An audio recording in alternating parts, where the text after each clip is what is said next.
Assalamualaikum warahmatullahi wabarakatuh. Bismillah, alhamdulillah, la hawla wa la quwata illa billah. Amma ba'dah.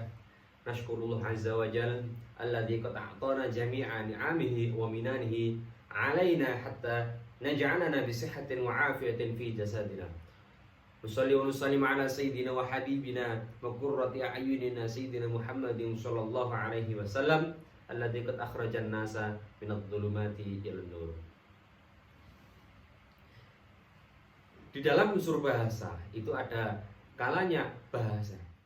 Di dalam fonologi, bunyi-bunyi suara itu terdiri dari beberapa unsur.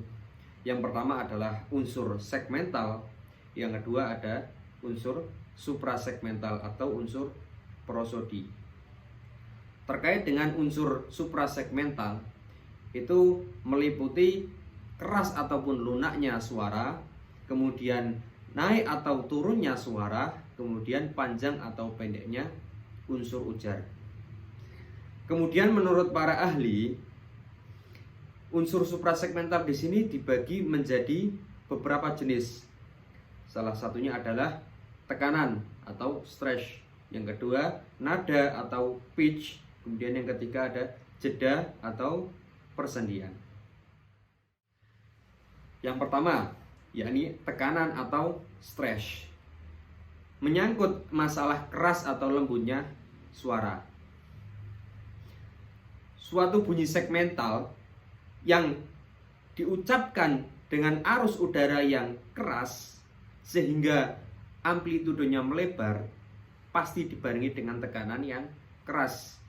Begitu pula sebaliknya, bunyi segmental yang diucapkan arus suara yang lemah lembut atau lunak sehingga amplitudenya menyempit, maka bisa dipastikan itu tekanannya adalah lemah atau lunak. Saya mencontohkan dalam bahasa Inggris dalam kata blackboard. Jika suatu kata black itu ditekan, maka akan timbul makna yakni papan tulis. Begitu pula sebaliknya, jika kata boardnya itu yang ditekan, maka akan timbul makna papan hitam. Blackboard atau blackboard itu apabila satu kata yang ditekan satu sama lain, maka menimbulkan makna yang berbeda. Jenis yang kedua adalah nada atau pitch. Ketika bunyi-bunyi segmental diucapkan selalu melibatkan nada, baik tinggi, sedang, maupun rendah. Hal ini disebabkan oleh adanya faktor ketegangan pita suara, arus udara, dan juga pita suara. Ketika bunyi itu diucapkan, makin tegang pita suara yang disebabkan oleh kenaikan arus udara dari paru-paru, maka semakin tinggi pula nada bunyi tersebut. Begitu juga posisi pita suara. Pita suara yang bergetar lebih cepat akan menentukan tinggi nada ketika berfonasi. Nada ini menjadi perhatian fonetisi karena secara linguistik berpengaruh dalam satuan sistem linguistik tertentu. Misalnya, nada turun menandakan kelengkapan tutur, sedangkan nada yang naik menandakan ketidaklengkapan tuturan.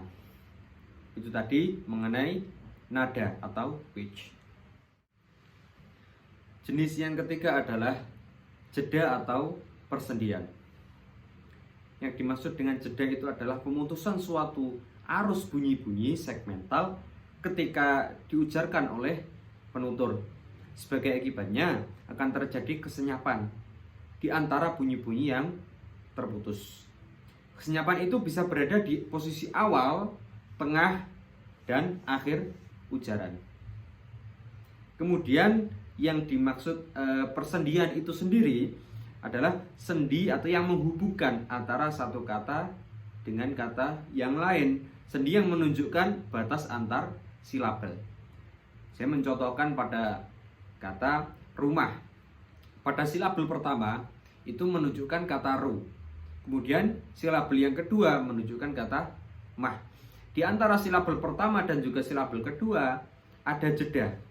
ada persendian di antara silabel pertama dan kedua, antara kata ru dan juga kata mah, di situ ada persendian. Baik, itulah pemaparan saya dari pembahasan mengenai tentang unsur suprasegmental. Mungkin ada kata atau kalimat yang sekiranya kurang mengenakkan di hati pemirsa, saya memohon maaf yang sebesar-besarnya. Baiklah, saya pamit dulu diri, kurang lebihnya mohon maaf. Allahumma fiq ila aqwamit thoriq. Wassalamualaikum warahmatullahi wabarakatuh.